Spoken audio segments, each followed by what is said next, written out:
Em nome do Pai, e do Filho, e do Espírito Santo. Amém. Naquele tempo, milhares de pessoas se reuniram a ponto de uns pisarem os outros. Jesus começou a falar primeiro a seus discípulos: tomai cuidado com o fermento dos fariseus, que é a hipocrisia. Não há nada de escondido que não venha a ser revelado, e não há nada de oculto que não venha a ser conhecido. Portanto, tudo que tiverdes dito na escuridão será ouvido à luz do dia, e o que tiverdes pronunciado ao pé do ouvido, no quarto, será proclamado sobre os telhados. Pois bem, meus amigos, eu vos digo, não tenhas medo daqueles que matam o corpo, não podendo fazer mais do que isto. Vou mostrar-vos a quem deveis temer. Temei aquele que, depois de tirar a vida, tem o poder de lançar-vos no inferno. Sim, eu vos digo, a este temei. Não se vendem 5 pardais por uma pequena quantia? No entanto, nenhum deles é esquecido por Deus. Até mesmo os cabelos de vossa cabeça estão todos contados. Não tenhas medo. Vós valeis mais do que muitos pardais. Palavra da salvação. Glória a vós, Senhor. Meus irmãos e minhas irmãs, nós estamos no capítulo 12, do versículo 1 até o 7º do Evangelho de São Lucas. Nós vemos aqui milhares de pessoas que estavam se reunindo atrás de Jesus, em volta de Jesus. E Jesus começa a falar para os discípulos. Porque Jesus sabe muito bem do que irá acontecer com os discípulos. Da mesma forma, o que iria acontecer com ele, o que vai acontecer com ele, entrando no tempo em que o Evangelho estava acontecendo. Então, Jesus está dizendo que os discípulos vão passar por momentos de sofrimentos e até de morte por causa da pregação do Evangelho. Porque é isso que iria acontecer também com Jesus. Então, Jesus começa a dizer que eles precisarão ser bem claros na pregação do Evangelho. Tudo aquilo que eles ouviram de nosso Senhor, às escondidas, no momento em que Jesus ensinava, eles deveriam colocar tudo isso depois para todo o povo. Imagina você falar coisas para o povo, para os reis, para os magistrados, para as autoridades que são pagãs, ateias, que não querem saber de Deus, com as leis que eles iriam colocar e que iriam contra o Evangelho, e eles terem que ir lá e dizer: olha, isso aqui está errado, não é isso que nosso Senhor quer. E levar o povo a entender que não deveria fazer aquelas coisas. Isso implicaria em morte. É isso que implicaria em morte. É por isso que, quando nós vamos ver o rumo que se deu na vida dos apóstolos, todos foram presos, foram mortos, com a exceção de João, mas João também foi preso. Foi até jogado no óleo quente, mas, por um milagre, ele acabou escapando. Mas João também sofreu. A exceção de todos foi Judas, porque foi um traidor. E depois ele acabou se suicidando. Então Jesus está levando os discípulos aqui a tomarem consciência do que eles iriam viver. Aí Jesus agora diz para eles o seguinte: pois bem, meus amigos, eu vos digo, não tenhas medo daqueles que matam o corpo. Olha só.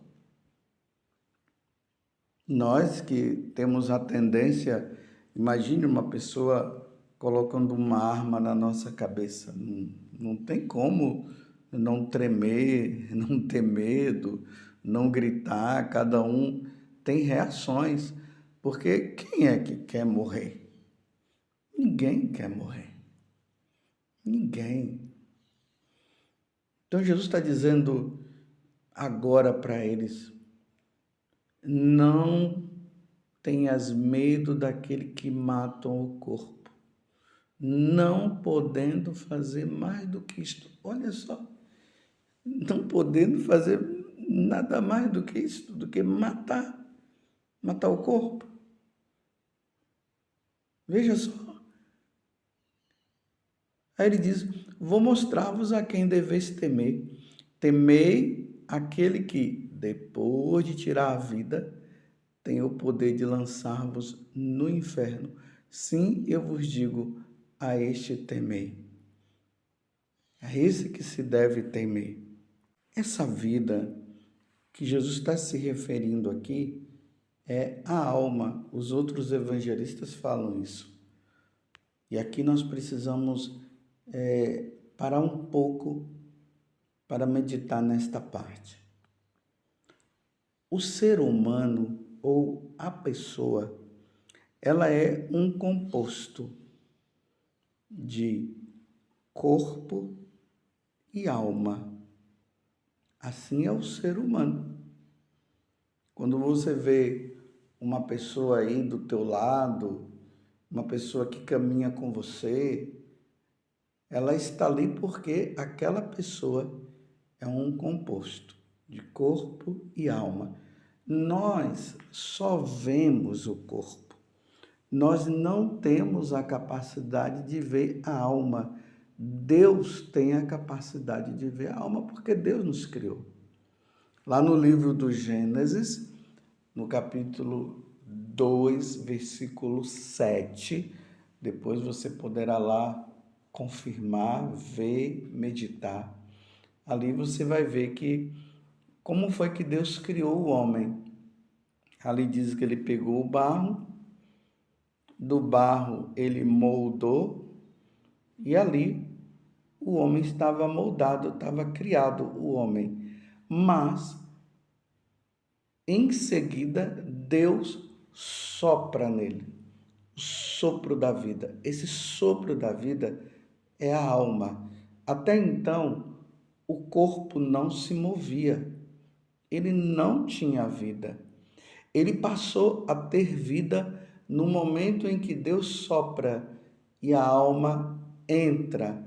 Quando a alma entra, o homem começa a falar, começa a se mover.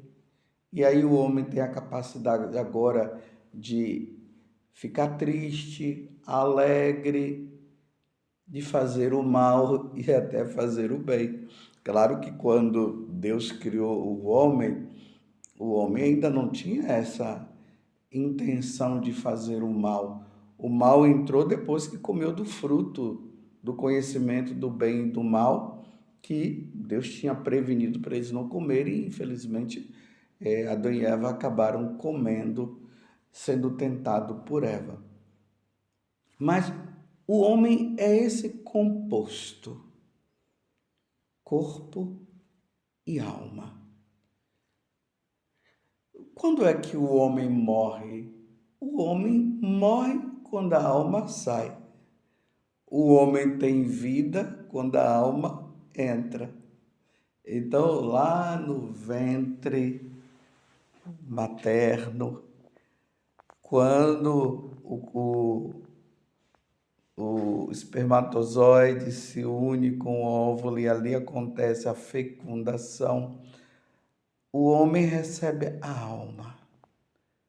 E aí ele começa o processo, de desenvolvimento. E graças a Deus, para nós católicos, o óvulo, desde a concepção, ele já tem vida, já é um ser que está ali. Por isso que não se pode praticar o aborto de maneira nenhuma. Então, entendido isso aqui, voltemos ao que eu estava falando. Então, esse corpo que tem vida, e tem vida porque é a alma que o faz viver, ele precisa viver em Deus. Toda vez que o homem peca, ele está numa situação errada diante de Deus. Por isso, a necessidade da confissão, para que nós possamos voltar a ter uma vida em Deus, reconciliada com Deus, uma vida pura e santa. A santidade é isso, é essa luta para que nós não caiamos no pecado. Imagina esse corpo cheio de pecado mortal. Então, é a alma que dá vida a um corpo, mas um corpo todo manchado, todo cheio de pecado. O que é a morte, como eu já falei antes? A morte é a saída da alma. Quando a alma sai, o corpo fica na terra e a alma, como ela é eterna, porque a alma é espiritual, por isso que a alma não morre, a alma vai diante de Deus. Então, veja, se o corpo está no pecado, a alma vai manchada diante de Deus.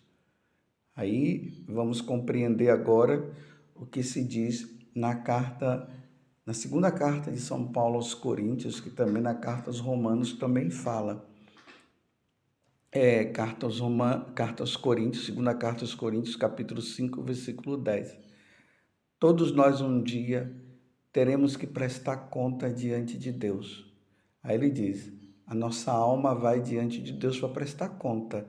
O nosso corpo está aqui, ficou, porque o corpo ele não é eterno, só a alma que é eterna. Então a alma vai diante de Deus. Se esse corpo ele vai manchado de pecado, está cheio de pecado, a alma vai prestar contas a Deus de todo o pecado que nós cometemos aqui na terra. Então a alma vai manchada de pecado. Aí quando ela chega diante de Deus, há a condenação. Ide para o fogo eterno. Mas se esse corpo passa e vive aqui a santidade, a alma vai santa, ela não vai manchada. Aí Deus vai dizer, vinde bendito de meu Pai. Você entendeu o que eu acabei de dizer? Então Jesus está dizendo o seguinte no Evangelho. Ele diz o seguinte, não tenhas medo daqueles que matam o corpo. Porque o Jesus está dizendo aqui o seguinte, não importa a questão da morte em si, porque todos nós iremos morrer. Não tem jeito, iremos morrer. Então Jesus está dizendo, olha, se preocupe sim com esse estado em que o corpo está, a alma está, porque morrer não é o problema, porque todos nós iremos morrer. A questão aqui é como estará o nosso corpo. Sim, aí ele diz,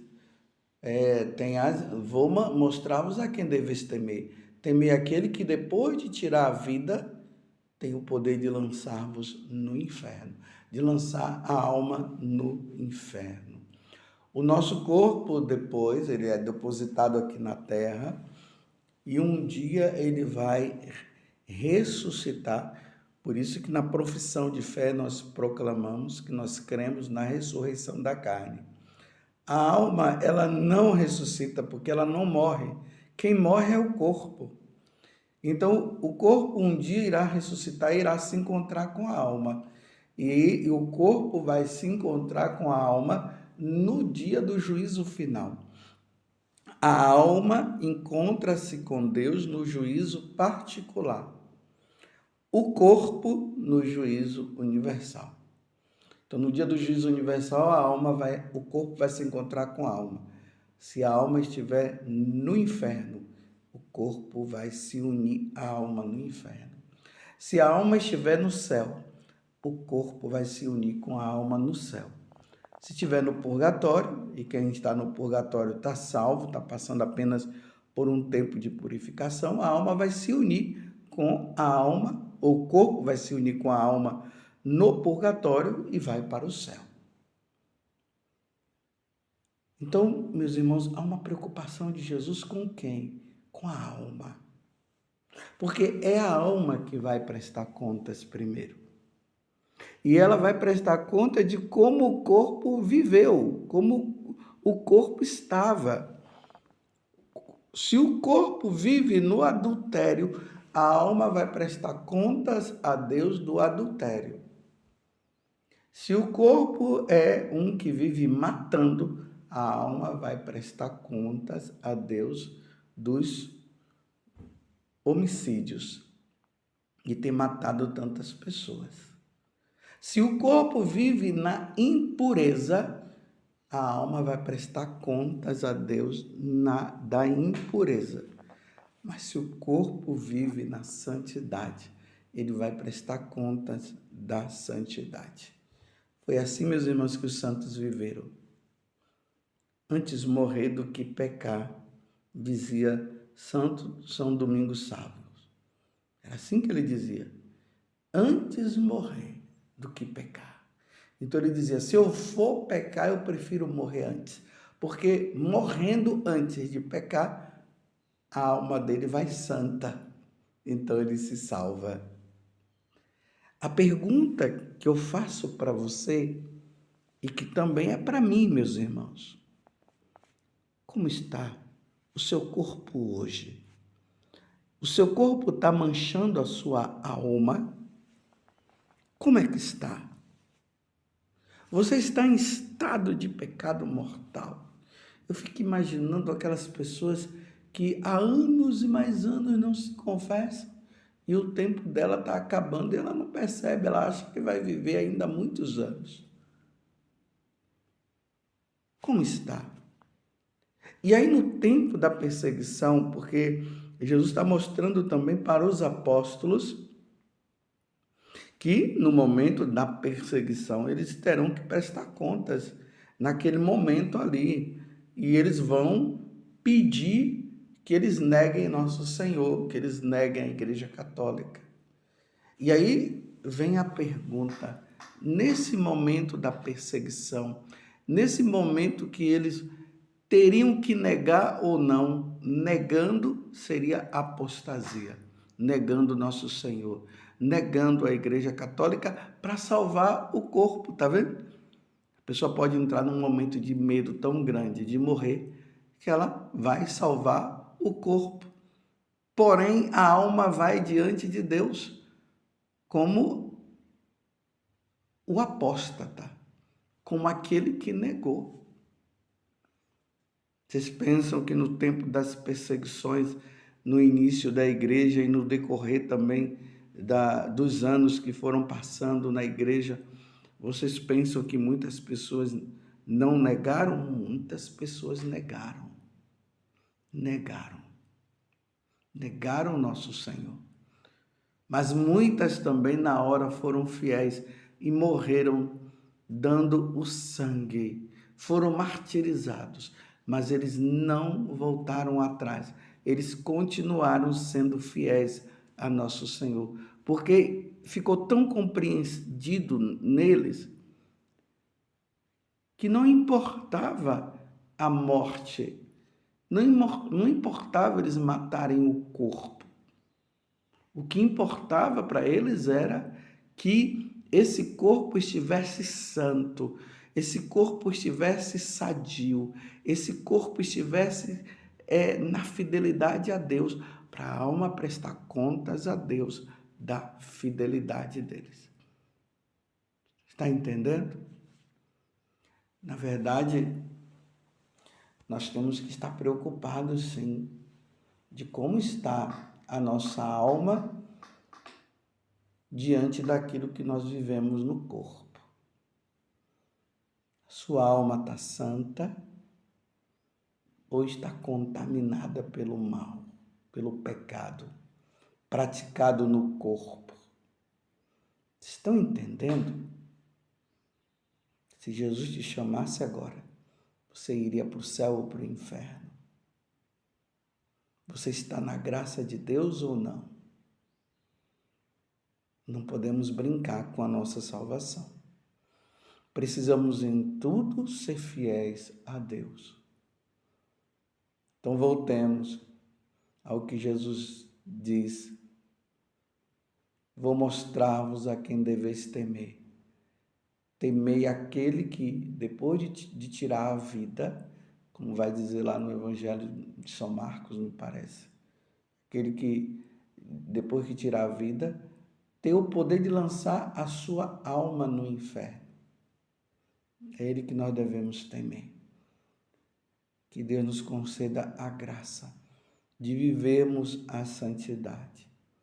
Ó Virgem Santíssima, não permitais que eu viva e nem morra em pecado mortal.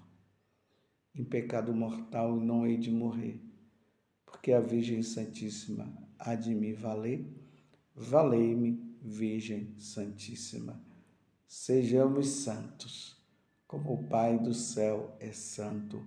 Louvado seja nosso Senhor Jesus Cristo, para sempre seja louvado, e a sua mãe, Maria Santíssima.